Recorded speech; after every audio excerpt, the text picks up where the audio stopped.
ساکن ناحیه وسیع علیشیر خداخالوف در مسابقه آسیایی که از روی نمود ورزش بوکس در دولت شریلانکا مهمه برگزار گردید از آنجا با جای اول و مدال طلا به وطن برگشت. او در وزن 71 کیلو با غلبه حریفان از 5 دولت جهان این پیروزی را به دست آورد.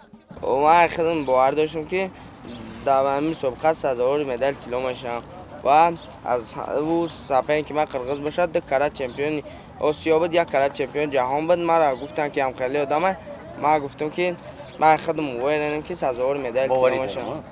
علیشیر خدا در عائله ورزشگر سفرعلی خالوف به کمال رسیده است. از این عائله 5 نفر غالبان مسابقه های سطحی بین المللی می باشند.